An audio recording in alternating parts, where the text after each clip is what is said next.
Jesus nunca fundou uma religião. Não escreveu um livro sagrado. Não estabeleceu uma hierarquia sacerdotal. Não determinou um calendário litúrgico. Não definiu um código de vestimenta para os seus líderes. Não construiu um templo. Não cobrou dízimos. Não criou uma burocracia espiritual com regras de acesso ao sagrado. Tudo isso veio depois, muito depois.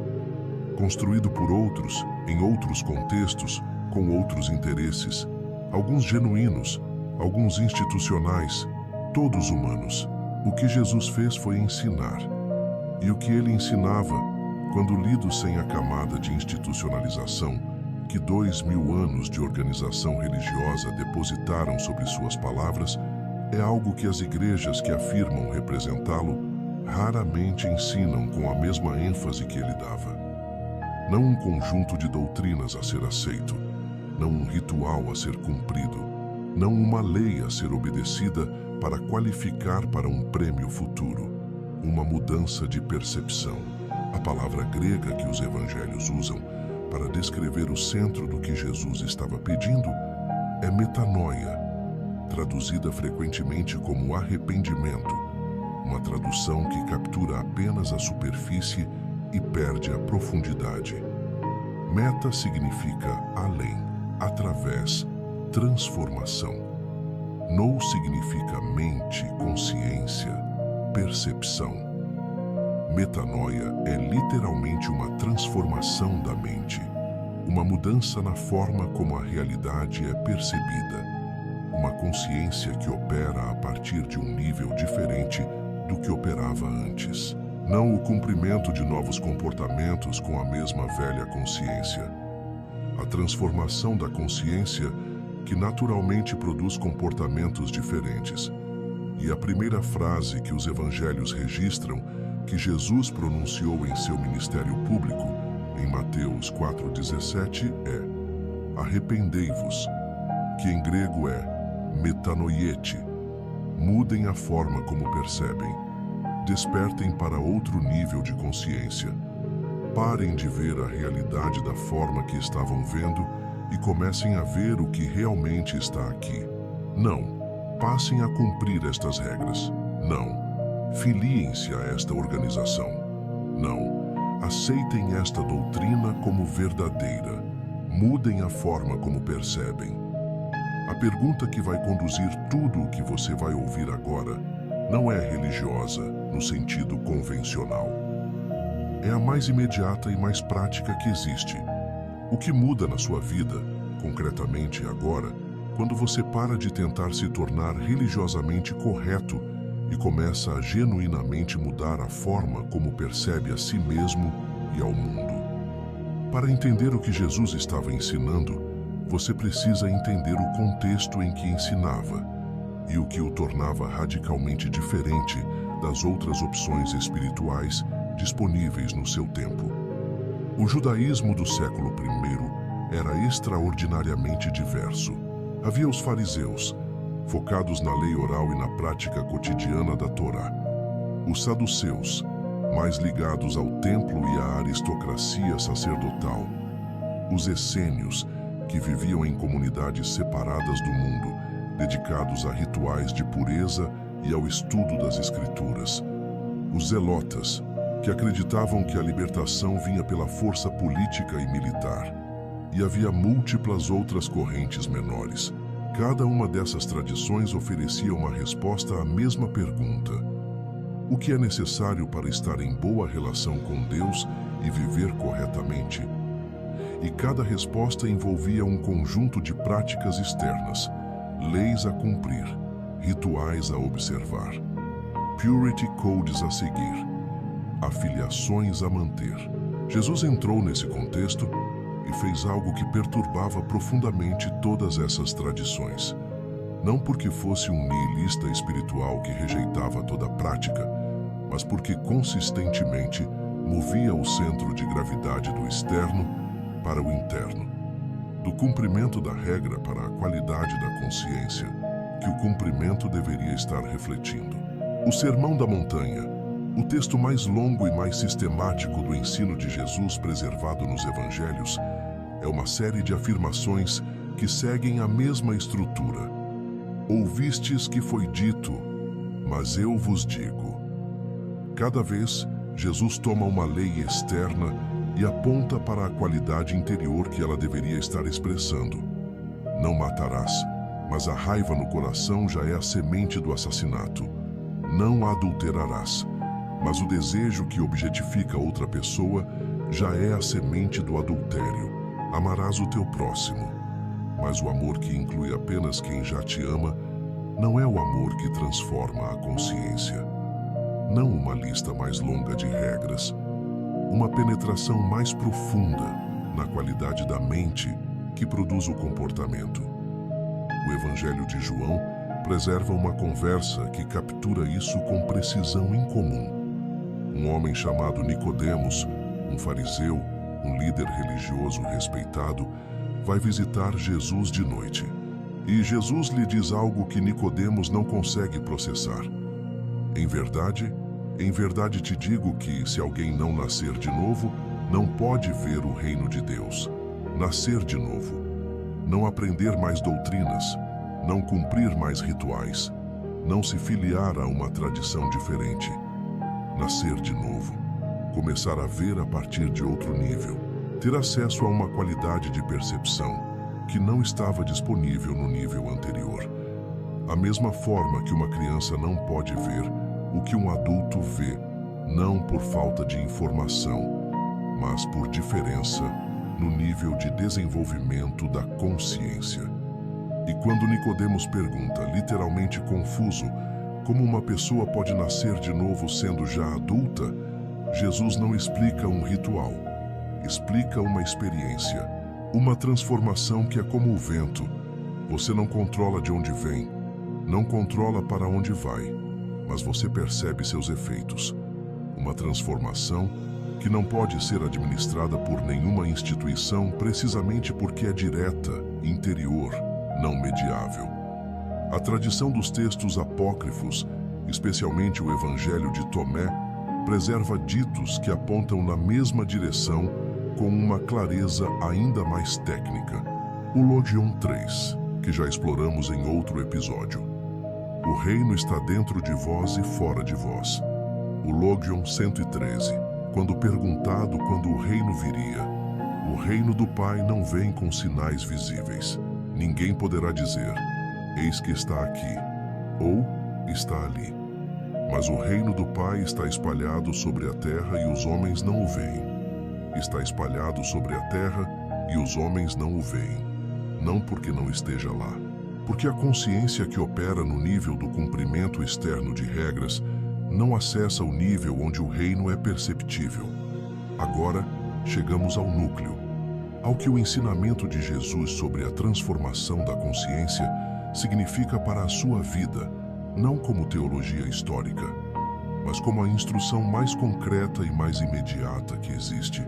A distinção central que Jesus repetia em múltiplas formas e contextos pode ser resumida assim: há uma diferença entre ter informação sobre o sagrado e ter experiência do sagrado, entre saber as regras corretas e habitar um nível de consciência onde o que as regras tentam produzir acontece naturalmente, entre performar religiosidade e ser transformado pelo que a religião aponta.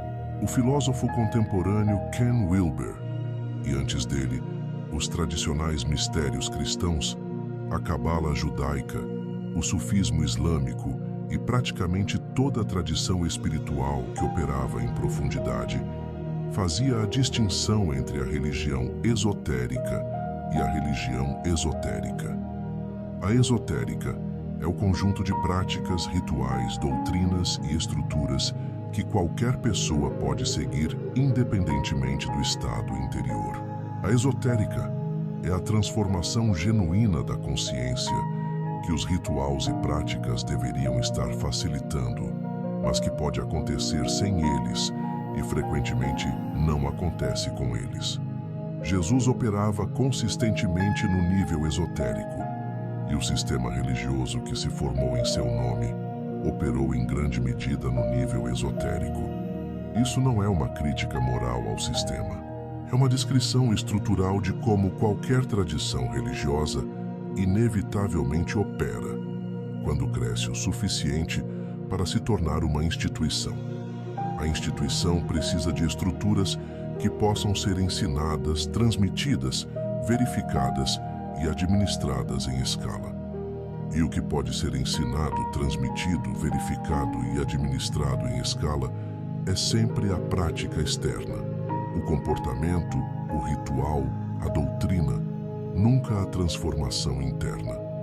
A transformação interna, a metanoia, não pode ser verificada de fora. Não pode ser ensinada como informação. Não pode ser produzida por conformidade a uma regra. Só pode ser apontada, facilitada, criadas as condições para que aconteça. E então, depende de um movimento que é genuinamente interior e genuinamente livre. E aqui está onde o ensinamento de Jesus se torna um espelho para a sua vida agora. O que governa as suas percepções cotidianas. Não o que você acredita sobre si mesmo em abstrato, mas o que de fato organiza a forma como você vê as situações, as pessoas, os desafios que encontra. Há um nível de percepção que opera a partir do medo, que vê ameaças onde há oportunidades, que interpreta a ambiguidade como perigo, que protege o ego de formas que impedem a conexão genuína, que percebe a escassez onde outros percebem a abundância. E há um nível de percepção que opera a partir de algo diferente, que pode estar com o desconforto sem ser destruído por ele, que consegue ver o outro, genuinamente ver, não apenas categorizar, antes de reagir, que tem acesso a uma qualidade de presença que o medo não permite. Jesus chamava isso de ver o reino, de nascer de novo, de ter a vida em abundância, não como estado de transe místico permanente, mas como a qualidade de consciência que está disponível quando a percepção para de ser completamente governada pelos mecanismos automáticos de defesa do ego. A parábola do filho pródigo, uma das histórias mais conhecidas dos evangelhos, não é uma história sobre arrependimento no sentido moral convencional. É uma história sobre uma mudança de percepção. O filho que estava perdido voltou a si. A frase literal no grego é elten eis reauton. Voltou a si mesmo. Não tomou uma decisão moral. Teve uma mudança de consciência. Viu de onde estava de uma forma que não conseguia ver antes, e essa visão o moveu. A religião institucional frequentemente tenta produzir comportamento sem produzir essa mudança de percepção.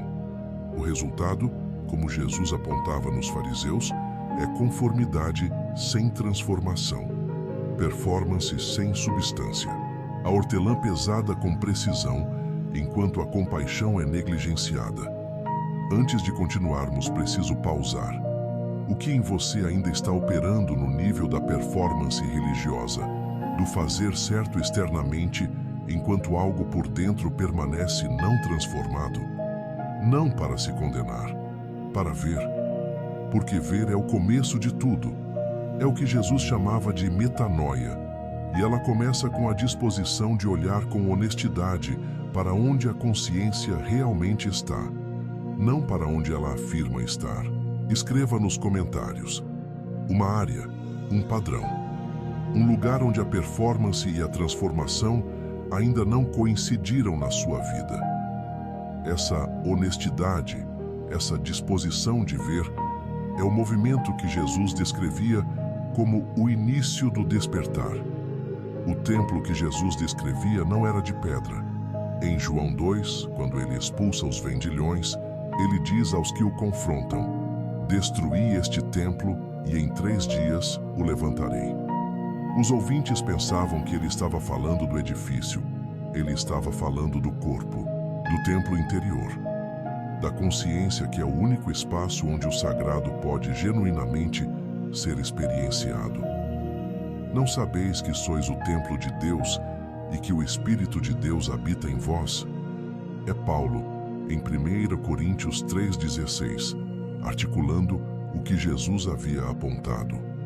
Não o templo de pedra administrado por sacerdotes, o templo interior habitado pelo Espírito, o espaço de consciência onde a percepção que Jesus chamava de reino é acessível. No início deste vídeo, disse que Jesus nunca fundou uma religião.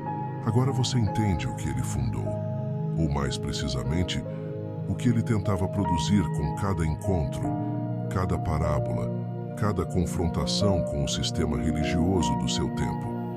Uma transformação de percepção, uma consciência que opera a partir de um nível diferente. Um ser humano que parou de buscar o sagrado em templos externos e sistemas de regras e começou a reconhecer o que sempre esteve presente, aqui, neste corpo, nesta consciência, antes de qualquer afiliação religiosa e independente de qualquer estrutura institucional. A metanoia que Jesus pregava não é um evento único e dramático que acontece em um momento de conversão emocional intensa. É um processo, um direcionamento, uma orientação crescente da consciência em direção ao nível onde o reino, a qualidade de presença, de amor, de percepção que Jesus demonstrava, começa a se tornar perceptível. E esse processo não tem uma lista de verificação, não tem um percentual mínimo a cumprir, não tem um tribunal externo que emite certificados de aprovação. Tem apenas a qualidade da percepção que você está habitando, que é visível em como você trata a pessoa que não pode te dar nada em troca, em como você responde ao que te ameaça, em se você consegue ver o outro antes de categorizar o outro, em se o amor que você pratica inclui apenas os que já te amam ou algo mais. Jesus não criou uma religião. Apontou para uma possibilidade de consciência. A religião que foi criada em seu nome, com toda a sua riqueza cultural, comunitária e histórica, é o dedo. A transformação de consciência que ele ensinava é a lua, e a diferença entre os dois não é um julgamento sobre a religião, é um convite. O mesmo convite que Jesus fazia a Nicodemos de noite, à mulher samaritana no poço, ao jovem rico no caminho, ao coletor de impostos na árvore, ao fariseu que buscava justiça, nascer de novo, voltar a si, ver o que sempre esteve aqui, espalhado sobre a terra, que os homens não veem porque a consciência que está procurando é a mesma que precisa ser transformada para encontrar. O ensinamento não está em nenhuma denominação, não está em nenhum ritual específico, não está em nenhum livro, incluindo este canal. Está na mudança de percepção que acontece quando você para de perguntar o que você precisa cumprir para ser aceito e começa a perguntar o que você precisa ver para acordar. Essa pergunta é o despertar. E o despertar, como Jesus ensinou com toda a sua vida, não tem estrutura religiosa. Tem apenas a qualidade da consciência que o habita. Se este ensinamento, a distinção entre a religião que o sistema construiu e o despertar de consciência que Jesus ensinava, ressoou com algo que você já sentia, mas não tinha palavras para nomear, inscreva-se na Biblioteca das Profecias. Cada episódio examina o que foi ensinado e o que Jesus realmente apontava. A religião pode ser fundada. O despertar só pode ser vivido.